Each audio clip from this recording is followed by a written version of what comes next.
ప్రజాపాలనలో కాంగ్రెస్ ప్రభుత్వం అమలు చేస్తున్న పథకాలను ప్రజల్లోకి తీసుకెళ్లాలని ముఖ్యమంత్రి రేవంత్ రెడ్డి ఎమ్మెల్యేలకు సూచించారు. నోవాటెల్ వేదికగా జరిగిన సీఎల్పీ సమావేశంలో కాంగ్రెస్ నేతలకు దిశానిర్దేశం చేశారు. రాష్ట్ర మంత్రులతో పాటు ఎమ్మెల్యేలు, ఎంపీలు, ఎమ్మెల్సీలు క్షేత్రస్థాయిలో పర్యటించాలన్నారు. ఇక ప్రభుత్వం ప్రవేశపెట్టిన ప్రతి పథకాన్ని ప్రజలకు పూర్తి స్థాయిలో వివరించి అవగాహన కల్పించాలన్నారు. భూభారతి, ఎస్సీ వర్గీకరణ, సన్నబియ్యం, ఇందిరమ్మ ఇళ్ల పథకం, గృహజ్యోతి, 500 రూపాయలకే గ్యాస్ సిలిండర్ పథకాల అమలు తీరుపై క్షేత్రస్థాయి నుంచి ఫీడ్బ్యాక్ తీసుకోవాలని కాంగ్రెస్ పార్టీ ప్రజాప్రతినిధులకు సూచించారు. ఇక ఇదే అంశంపై మరింత సమాచారాన్ని మా ప్రతినిధి రాణి అందిస్తారు.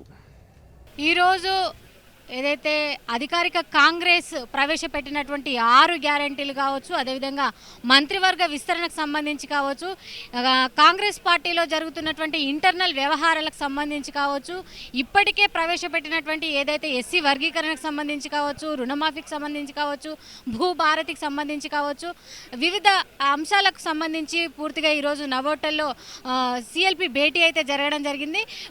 ప్రధానంగా చూస్తే మాత్రం ఇది సిఎల్పి భేటీ అనేది 3 అంశాలకు సంబంధించి ఒక నిర్ణయం తీసుకునే దిశగా కూడా ఉండబోతుందని చెప్పేసి మొదటిగా చెప్పినప్పటికీ మాత్రం ఇందులో ప్రధానంగా 2 అంశాలు కూడా పూర్తి స్థాయిలో చర్చించినట్లు తెలుస్తుంది. అదేవిధంగా ఎందుకంటే మంత్రివర్గ విస్తరణకు సంబంధించి కూడా గత కొంతకాలంగా కూడా చాలా వరకు వివాదాలు అనేది తలెత్తుతున్నాయి పార్టీలో.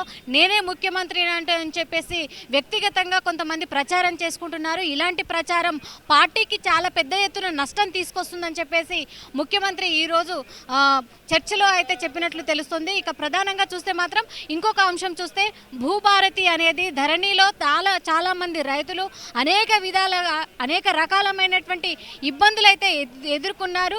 అలాంటి ఇబ్బందులు ఎదుర్కోకుండా కూడా ఆన్లైన్లో అన్ని విషయాలు పొందుపరచాలి అని చెప్పేసి కూడా చెప్పడం జరిగింది. ఇక ప్రధానంగా చూస్తే మాత్రం సన్నబియ్యం పంపిణీ అనేది దేశంలో ఎక్కడా లేని విధంగా కూడా తెలంగాణ రాష్ట్రంలో ఒక బృహత్తర కార్యానికి శ్రీకారం చుట్టింది తెలంగాణ రాష్ట్రం అని చెప్పేసి కూడా కొనియాడడం జరిగింది. ఇంకా ఈ విషయాలకు సంబంధించి మాత్రం మంత్రి ఉత్తమ్ కుమార్ రెడ్డి పూర్తి స్థాయిలో కూడా క్షేత్రస్థాయి పర్యటన చేయడం జరిగింది. క్షేత్రస్థాయిలో అటు గ్రామస్తుల నుంచి కావచ్చు, ప్రజల నుంచి కావచ్చు ఫీడ్బ్యాక్ కూడా తీసుకోవడం జరిగింది. నేరుగా గ్రామ స్థాయిలోకి వెళ్ళి అక్కడ ప్రజలతో మాట్లాడడం జరిగింది. ఇక రేషన్ డీలర్స్ సంబంధించి కావచ్చు, అదేవిధంగా రేషన్ అంటే సప్లైకి సంబంధించి కావచ్చు పూర్తి వివరాలు కూడా వెల్లడించడం జరిగింది.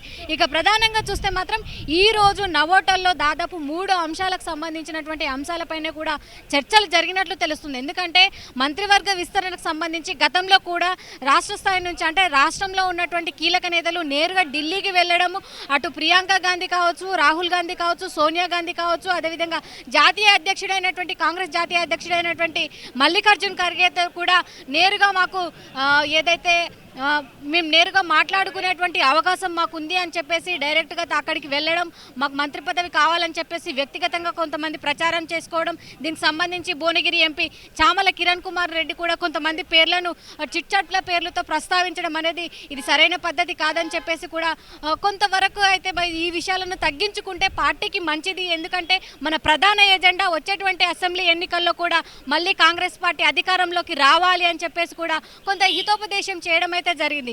ఇక ఇప్పుడు ఉన్నటువంటి ఏదైతే పరిస్థితులను అంచనా వేస్తారు. ఎందుకంటే అటు బీజేపీ కావచ్చు, బీఆర్ఎస్ కావచ్చు పెద్ద ఎత్తున అంటే అటు క్షేత్రస్థాయి నుంచి అంటే రాష్ట్రంలో ఉన్నటువంటి అన్ని విషయాలను ఎప్పుడైతే 6 గ్యారెంటీలు ప్రవేశపెట్టిందో 6 గ్యారెంటీల అమలుకు అడ్డుకునే విధంగా కూడా వాళ్ళ కార్యక్రమాలు ఉండబోతున్నాయి.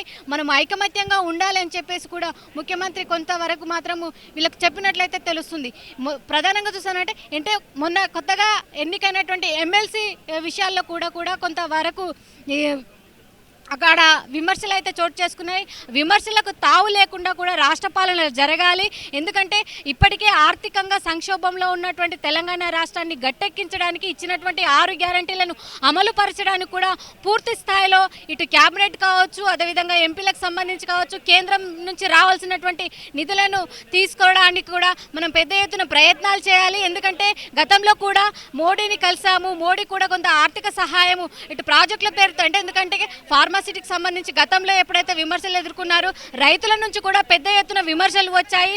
ఈ విషయాలకు సంబంధించి కూడా ఏదైతే మొత్తంగా అంటే గచ్చిబౌలి హెచ్సియు భూములకు సంబంధించి కావచ్చు, అదేవిధంగా మన క్షేత్రస్థాయిలో చూస్తే రైతుల భూసేకరణకు సంబంధించి కావచ్చు, పెద్ద ఎత్తున అయితే రెవల్యూషన్ అయితే వస్తుంది. మరి ఈ రెవల్యూషన్ మనం తట్టుకునే విధంగా కూడా అదేవిధంగా అటు రైతులకు నచ్చ చెప్పడం కావచ్చు, ఇటు విద్యార్థులకు నచ్చ చెప్పడం కావచ్చు, ప్రతి విషయాన్ని అంటే ప్రాజెక్టులు ఏ పేరుతో వస్తున్నాయి, ఎంతకాలం ఉండబోతున్నాయి, ఎంతమందికి ఎంప్లాయీస్ ఇవ్వబడుతుంది, ఈ విషయాలను కూడా క్షేత్రస్థాయిలో ఉన్నటువంటి అధికారులు కావచ్చు, అదేవిధంగా పార్టీ నుంచి ఉన్నటువంటి ఎమ్మెల్యేలు కావచ్చు, ఎంపీలు కావచ్చు, కింది స్థాయి కార్యకర్తలు కావచ్చు, పూర్తి స్థాయిలో ప్రజలకు అర్థమయ్యే విధంగా చెప్పాలని చెప్పేసి కూడా కొంత హితోపదేశం చేసినట్లు కూడా తెలుస్తుంది. ఇక మొత్తంగా చూస్తే మాత్రం మంత్రివర్గ విస్తరణకు త్వరలోనే కొంత ముగింపు పలకనున్నట్లు కూడా తెలుస్తోంది.